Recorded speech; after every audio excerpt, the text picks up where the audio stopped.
to that, and a very able, one of the best financial services regulators in America. Our Secretary of the Commonwealth, Bill Galvin, is testifying. People may not fully understand how nationally respected and important Bill Galvin is. As Secretary of the Commonwealth, he has the securities jurisdiction, and he and I have been working very closely, and he has a great voice for fairness, for the investor. He brings a lot of lawsuits. He's almost always correct, and I'm very pleased to be able to work with him. There was one comment when Mr. Kazami, who's the Director of Enforcement for the SEC, differentiated between cases involving individuals and cases involving the corporate entities. What I said to him, I thought that was somewhat partisan, because there are people in prominent places these days, of course, who believe that corporations are people, and if corporations are people, that distinction between individuals and corporations probably has to disappear. I don't think it should, but you're going to take that into account. There's been a problem. People have asked, well, what about the financial reform? Let me talk a little bit about J.P. Morgan Chase. One question I got was, well, is it a sign that the building go far enough that loss happened? Absolutely not. We never set out to stop people from losing money. That would be a great mistake in a free market society. Our job was to say that if an entity lost money, it would not spill over and have negative systemic effects. That's what happened 5 years ago. I think we've accomplished that. Frankly, the fact that J.P. Morgan Chase lost what now looks like it may approach $3 billion and more, not by making bad loans, not by doing what you think banks should be doing, that caused no tremors elsewhere is a sign we've already begun to increase the stability. Part of the problem here is that we gave the regulators a lot of responsibility, particularly over derivatives, by the way. And you may hear people say, why didn't you just put back Glass-Steagall? Well, Glass-Steagall never heard of derivatives. Glass and Steagall were very smart men. They didn't see what was going to happen 60 years later. Glass-Steagall never heard about the process of making loans, packaging them, and selling them, called securitization, so you no longer cared whether the borrower could pay you back. So we had to update those kinds of regulations. The two entities given the most new authority in the bill over derivatives were the Securities and Exchange Commission and the Commodities Futures Trading Commission, and they have been starved of funding in this budget. So that's been part of the problem. We hope to fix that up. I am confident. Look, it depends on the election. Mitt Romney has said he doesn't like the financial reform bill. He wanted it repealed. He now says repeal and replace, but it's not. He's made no specifics about what he wants to replace it with. Clearly a good deal less. If President Obama is reelected, a year from now that bill will be fully implemented, and I think will be providing stability and a framework within which people can lose money. But they can lose their money and not have an impact on others. If not, then I think we get back into uncertainty. With that, I'm going to throw this open. Well, one other thing. Let me say, we're debating the defense bill today. And obviously, I want America to be the strongest nation in the world. Some of my friends on the left say, well, that sounds very xenophobic. Why do you want America to be the strongest nation in the world? The answer is, I look at who the other possibilities are. If I thought Denmark could be the strongest nation in the world, I would be very relaxed. I think that's a very nice country. I don't think they would hurt people. But when you go to China or some of the other possibilities, better us than any other contender. But I think we are now spending far more than we need to be the strongest nation in the world. And I think we are forgetting an important distinction. We have a superb military. It's well equipped. The volunteer army has worked well. They are very good at doing what a military can do, stopping bad things from happening. But we make the mistake of thinking they can make good things happen, that they can go into societies very different than ours, with religious differences, with cultural differences, and somehow help them become democratic and open and tolerant and honest. And they can't do that.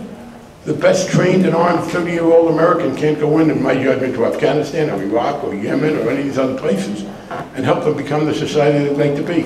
We can protect them from their enemies. And I think we have done too much in trying to use the military in ways that it should be used for.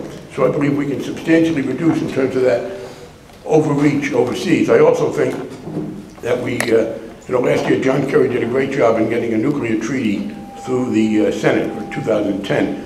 But the price they had to pay was a commitment to spend tens of billions of dollars to upgrade our nuclear arsenal, which nobody in the military, or very few people in the military, think is necessary. So you cannot hit the long-term deficit reduction without the military being a part of it, and that means scaling it back to where we are defending our legitimate needs and those of vulnerable neighbors. But I'm, for instance, ready to say to NATO, to Western Europe and Central Europe, NATO worked very well. Nobody is threatening you. You're very strong. You're pretty rich. You're on your own. America will look at the Middle East. We'll look at China. But as far as Europe and the Mediterranean are concerned, they ought to be able to handle it themselves. With that, let me throw this open for a few minutes, and if there are questions or comments, I see my colleague Mike Capuano is here, and Jim McGovern will be coming back. Everybody wants to help Vicky out. So any questions? Yeah. The Jobs Act of 2012 allows for different investment mechanisms like crowdfunding that reduce the regulations associated with that. Can you comment on how the SEC would be affected? Well, I'm worried a little bit about that. Bill Galvin was. We put some safeguards in. It does have to be reported. It does apply only when they are very small. And if they get bigger, they will be covered. So I would say this. None of those things changed the financial reform bill, by the way, except one. It affected say on pay. But in the early stages, that's not a big deal. I'm very pleased, by the way. It was the bill we passed 2 years ago that gave the shareholders from Citicorp the right to vote down that salary, and I think that's going to set a good trend. But nothing in the Jobs Act, in the diminution of regulation for very small entities, will have any systemic effect. Nothing will threaten the system. There could be a problem with investors. Now, it is for investors that have $1 million or more, and I was somewhat ambivalent about that. There were some safeguards I wanted to put in. So people are going to have to be more careful. There is a greater potential for unscrupulous people to bilk investors. Now that's a dilemma you have. You don't want to stop the great majority of people who will be taking advantage of this, who aren't going to be productive from going forward. So that's one more reason why I would like to see more law enforcement, and why we also try to preserve the right of the state regulators. I work with Bill Galvin on this, so they can step in for the small investor. Yes? Just wanted to thank you for all your years of service, and I truly believe because of you, our country and our state is a better place. That is very nice of you.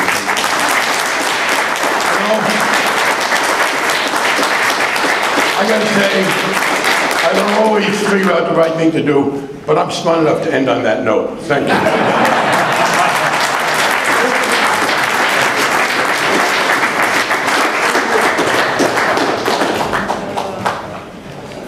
I wholeheartedly agree with that statement. And now it's my honor to welcome the Congressman from the 8th Congressional District of Massachusetts, Congressman Mike Capuano. As you probably know, he represents 70% of Boston. He serves on the Transportation Committee, the Financial Services Committee, and he at one time chaired ethics reform. Not a simple job. I recall as a newly elected member, Mike coming to brief the Democratic caucus on the kinds of changes that were being put in place under the tenure of the speakership of Nancy Pelosi. It was not a simple process, but it served this institution so well, and he did it with great dignity, determination, and I welcome him here today. Mike Capuano. I don't know about dignity, but I did it. First of all, welcome. I don't know what else you've heard today, but I just heard Bonnie, and my presumption is you've been hearing a lot of substantive stuff today. So I'm not going to talk about substance. Substance is important, but we're in Washington, guys. Sorry to tell you, but in Washington, substance is important, but it always gets trumped by politics. So, if you really care about substance, you really have to understand the politics about what's going on. Otherwise, it's just an academic exercise. And I represent 34 colleges and universities, and I love academic exercises, but not today. So, I'm going to give you really just 2 examples, because otherwise it's just commentary, in my opinion, about what's going on. But I want to give you 2 examples. Last year, or 2 years ago, we passed the health care bill. Very controversial bill, very difficult bill, and a very complicated bill. Anybody who voted on that bill, most anybody who voted on that bill, we don't get to vote for any bill that we all love or all hate. Everything we vote on, we have to decide how much in it do we like and how much in it do we don't like. I voted for the bill, I'm proud that I did. But that doesn't mean I liked every aspect of the bill. I actually, for my constituents, I laid forth many items that I didn't like, just to let them know that there were some concerns. One of them that I didn't like was something called the super IPAP. For those of you in the healthcare industry, you might know what that means. It basically says that Congress has no role in the future about how Medicare and Medicaid will be done. It'll be done all by faceless bureaucrats. Now, I'm not against faceless bureaucrats. I actually like faceless bureaucrats on some things, but I think when it comes to the healthcare of the nation, we, through your elected representatives, should have some say of where we want to go. So I didn't like that provision, but I voted for the bill anyway because it wasn't, I didn't like it that much. So I mean, I didn't hate it that much to not vote for the bill. The Republican take over Congress, and one of the Republicans puts a bill in to repeal that specific provision, a very targeted amendment. I was the first Democrat to sign on to that bill because I said repeatedly I didn't like it. Well, we had, give or take, we had about 30 members of the Democratic Party sign on to the bill. We probably could have gotten at least 60 votes on the floor of the House. And I'm not talking about the substance of whether you like the IPAP or you don't. That's not what's important. The point of the story is that with the bill that was coming to the floor, that would have been very controversial, very difficult for some people to vote for or against, we had an opportunity to have a very bipartisan support for that bill, with, again, at least 50 to 60 Democrats voting for it and most Republicans voting for it. Instead of take that bipartisan victory, the Republican leadership in the House decided to add a provision in that bill that they knew intentionally would drive off almost every single Democratic supporter. That, to me, is not a decision or an action that indicates that they really want to govern. It is a decision that indicates they really want to play politics with every single thing that comes along. And they did. They succeeded. And I guess I should be clear.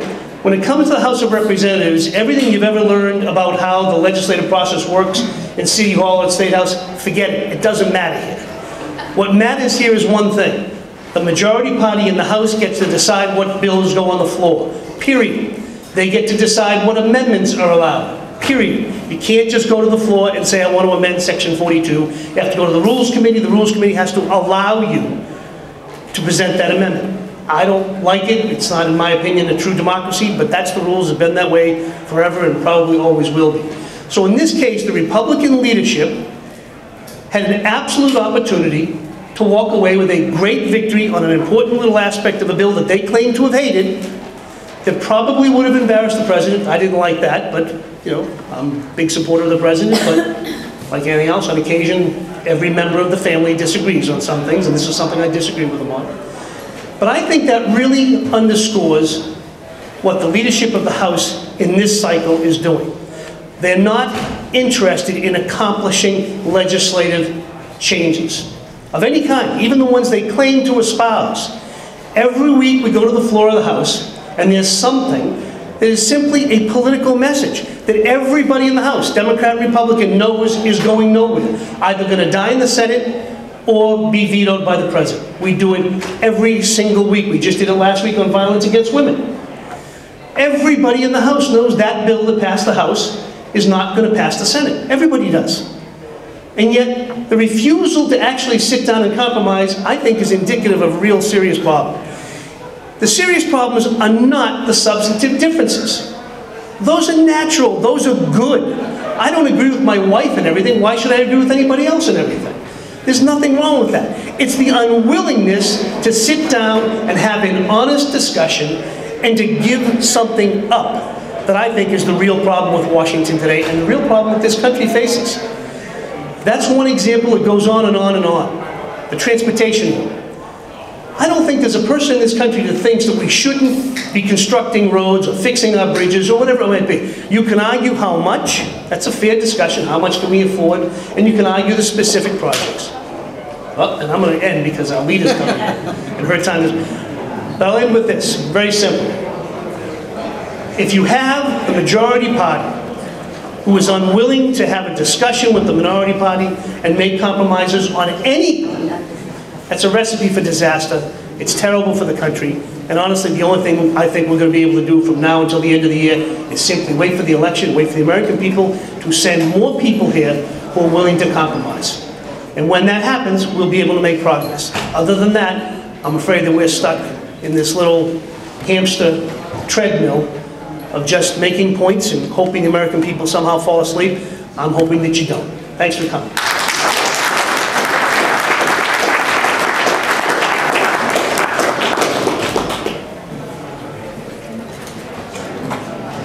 Thank you. Well, you're getting getting quite an exposure to all the remarkable thinking and experience that takes place and that exists here in Washington. And I'm so pleased to be able to welcome a remarkable leader of the Democratic caucus of members here, and a person who I was so proud to serve under when she was Speaker of the House. And I look forward to once again being able to serve under her. This year will mark her 25th year of service in the House. She was overwhelmingly elected by her colleagues in the fall of 2002 as Democratic Majority Leader of the House of Representatives, and is the first woman in American history to lead, as the first woman in American history to lead a major party in the United States Congress. On January 4, 2007, Nancy Pelosi was elected Speaker of the House, again making a historic first. I had no prouder moment than being sworn in as the first woman elected from Massachusetts in 25 years and having Nancy Pelosi administer the oath of office to me as my 3 daughters were serving, sitting up in the gallery. But I just want to give you a sense of what was accomplished under her leadership. First of all, the American Recovery and Reinvestment Act in early 2009, which created and saved millions of American jobs, provided relief for American families, and provided a tax cut to 95% of working Americans.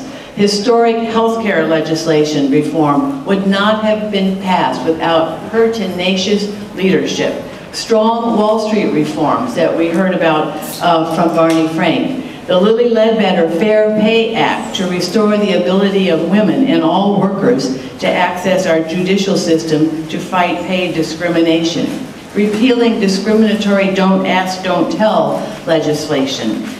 So you can see comprehensive energy legislation in 2007 that raised vehicle fuel efficiency standards, which Congressman Markey talked about. The toughest ethics reforms legislation in the history of Congress that Mike Capuano helped craft and put in place. And a new GI education bill for veterans of the Iraq and Afghanistan wars. Remarkable, that's just a piece of it. That's just, I was going through the long list and said, this is just a piece of it. So remarkable, remarkable accomplishments under the leadership of this most remarkable of women, Nancy Pelosi. It's my honor to welcome her here today.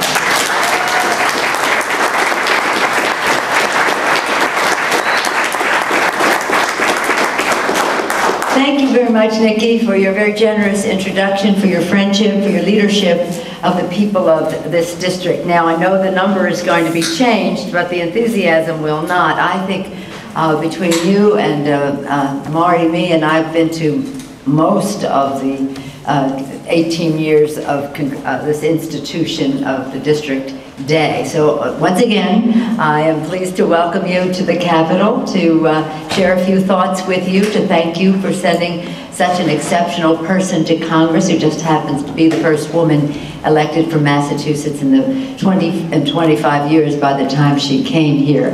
That number, well, thank God that we're past that, but her leadership is so important to all of us. We take an oath to protect and defend the American people, and Nikki Tsongas is a person who helps us honor that oath of office to defend our country in a way that protects the American people and protects our civil liberties at the same time. She, you know, and others have probably talked to you about her leadership on the Armed Services Committee. That's a very, very coveted position in the Congress of the United States, and her service there, her leadership there, is something that we all take pride in.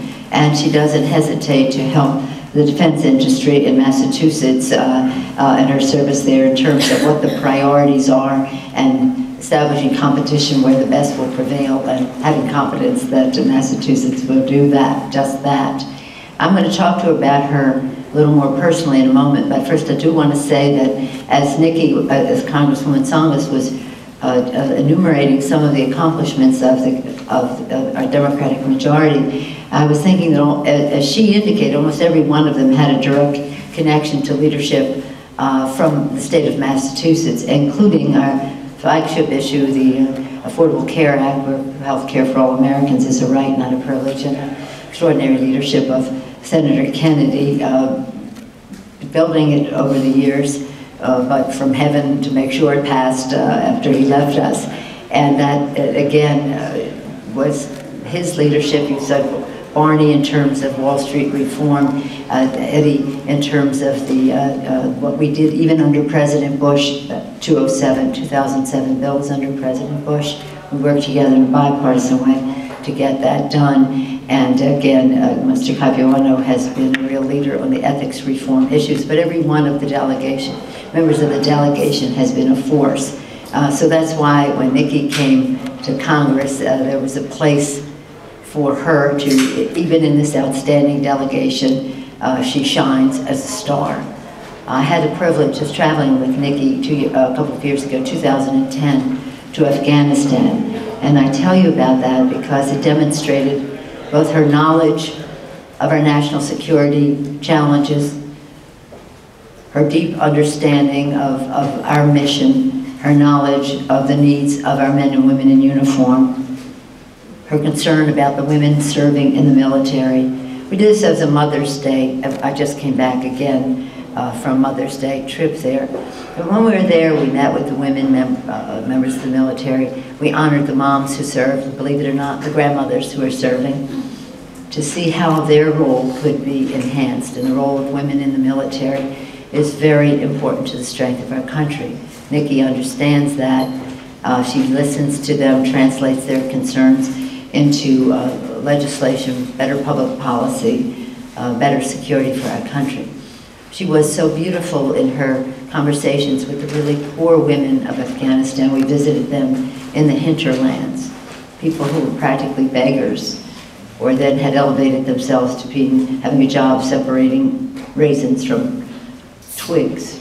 It was just really poor women, not just the sophisticated lawyers, doctors, academics in Kabul, but the women in the provinces. And those women, because of her evoking from them what was inside of them on these issues, would say, yes, we want our daughters to be educated, we want them to go to health clinics, but they can't leave the house unless we have security.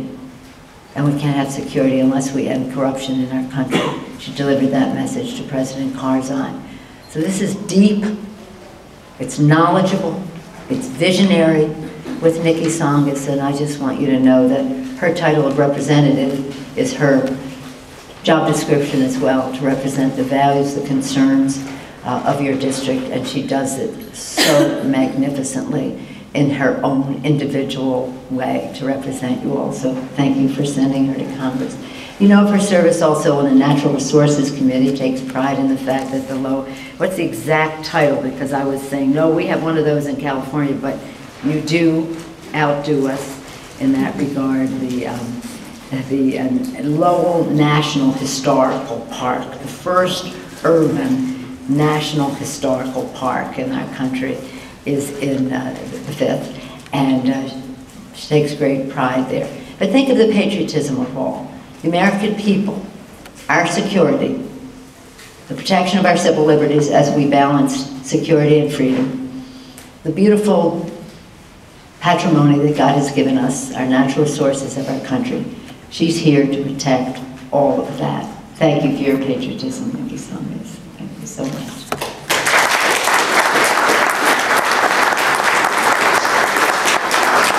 So we come here at a very interesting time, and it always is, but right now we're engaged in the battle of the budget once again. And with Nikki's, Congresswoman Tsongas' permission, I'd be pleased to answer any questions you may have about what's going on here without going on any further. We have some questions? Keith? No? No questions? We have in our audience back here. Yes, Mayor Pelosi, I was wondering what you thought of Speaker Boehner's gambit in raising some of the budget issues now that a lot of people thought might wait till the lame duck, and what your reply might be. Well, since I've been participating in these meetings, as I mentioned, over the years, I'll speak personally to you. I think that, with all due respect to the Speaker, that the proposal is immature, irresponsible, and not serious. And we've got to snuff it out immediately. And let me tell you why. Last year when they did this, just the discussion of it lowered our credit rating.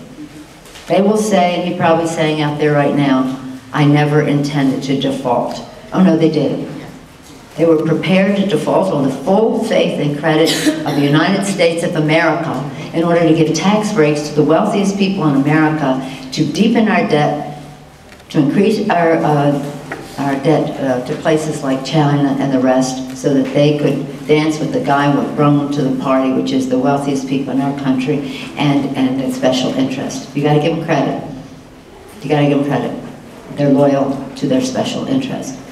Also, in the budget that he's talking about, I was not sure you were going to ask this question, but let me just put it in perspective for you. The budget should be a statement of our national values. Who we are as a country should be reflected in how we allocate our resources.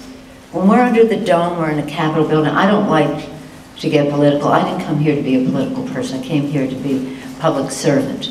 But this battle of the budget is the battle over our future, and it's important that people understand the two different paths we're on. On February 20th, I was invited to speak at the Bush Library in Texas A&M, College Station, Texas, the most conservative school in Texas. This would be President George Herbert Walker Bush, 41, father. Imagine what the Republicans thought that I would be invited to give the President's Day speech at that school, the Bush Library and School of Public Service and Public Policy and Government. But when he was president and we were here, it was a different, there was civility, there was disagreement. You know, Silvio Conte and Tip O'Neill, how they got along in that time. It was a different thing. It didn't mean you surrendered your commitment to what you believed in, but it meant you honored your responsibility to find common ground when you couldn't, to stand your ground, but to have some level of civility that we owe the American people they expect and deserve. And that's why he invited me, and that's why I accepted, and we could talk about that civility and some of the things that that president did, kinder, gentler, 1,000 points of light. He changed on the tax issue. He ran, read my lips, no new taxes. He saw what was happening to the budget and our indebtedness, and he said, who would I be if I just said something and found out something additional and didn't change? You remember Andrews Air Force Base when he changed on that. I mean, there are many things that we have to recognize where we have been able to work together. After that, a new Congress came in, they wanted to impeach the president, and that has embittered the debate since then. But why? Because we have a breed, and if any Republicans are here, thank you for coming, God bless you, and welcome. Take back your party, because this is a crowd that is over the edge. We're talking about balance. We had back-to-back press conferences this morning, Speaker and I said, the choice, the Democrats want balance. We're not saying no cuts, we're saying balance. Revenue, establish priorities, make the cuts, but build it around growth so that we can create jobs, keep our economy growing, and bring revenue into the Treasury. They're talking about, again, dancing with the guy with brung them, tax cuts for the wealthiest people in America. Now, do you believe that in their budget, just pull the hook on your neck, speakers here, okay, because I'm, you know, this is endless, but just some priorities. In their budget, they're saying to seniors, we are going to sever the guarantee of Medicare for seniors. Sever the guarantee. That changes the whole nature of Medicare. And in the meantime, until that is done over the next few years, you will pay $6,400 more for fewer benefits. And in that same budget, we're giving a tax cut of $400,000 to people making over $1 million a year by perpetuating the Bush tax cuts and by lowering the rates. $400,000 in tax cuts if you make over $1 million a year, $6,400 more from, what seniors have 60, middle income seniors have 60, so they say, you know, get it from your kids. I mean, it is just appalling. I don't think that's a statement of anybody's values.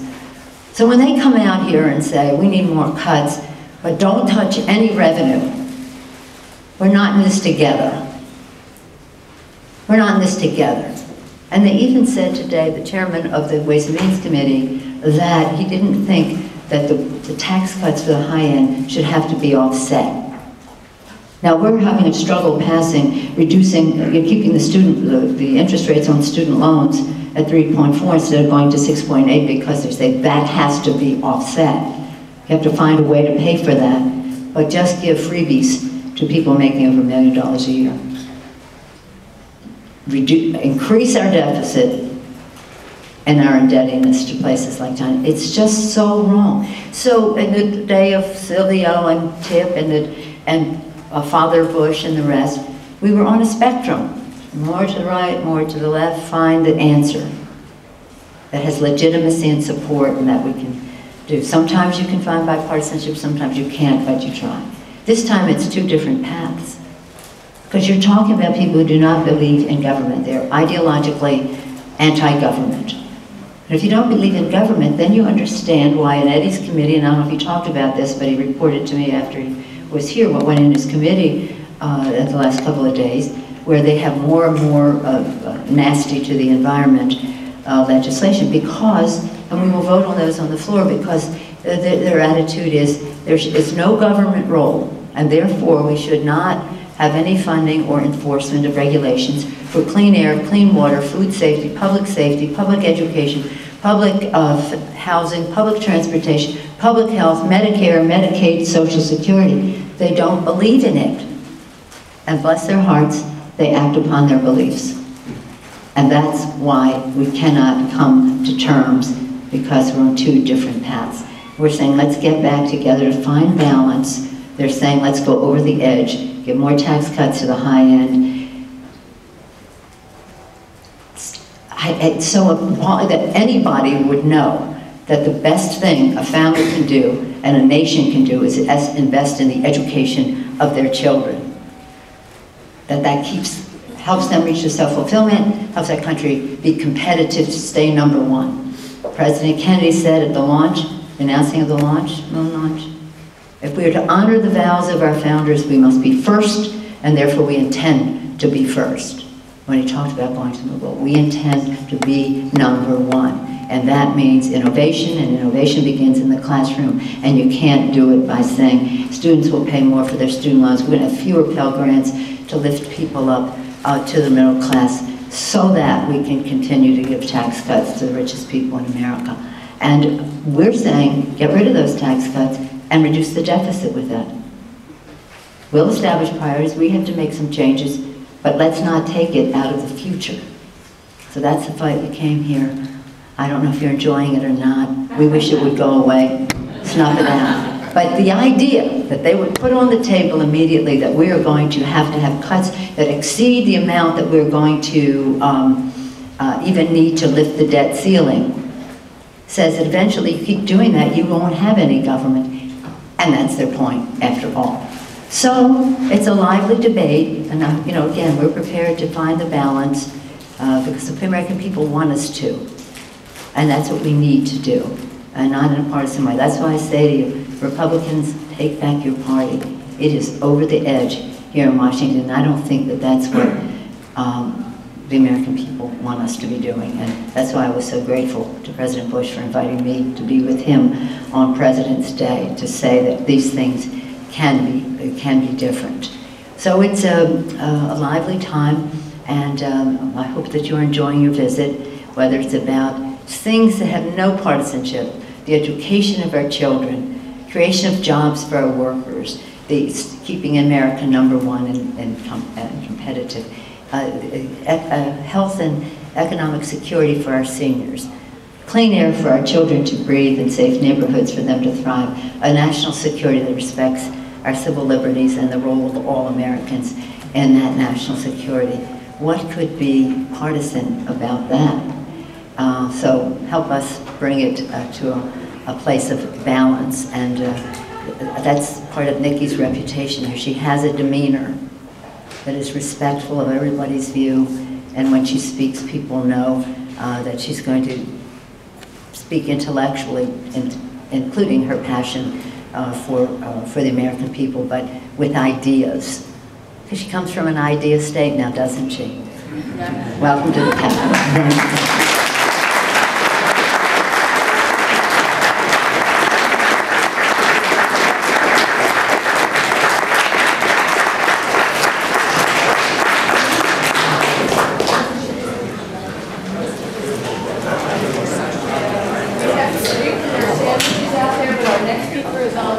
So grab your sandwich, bring it in, and get back in your seat.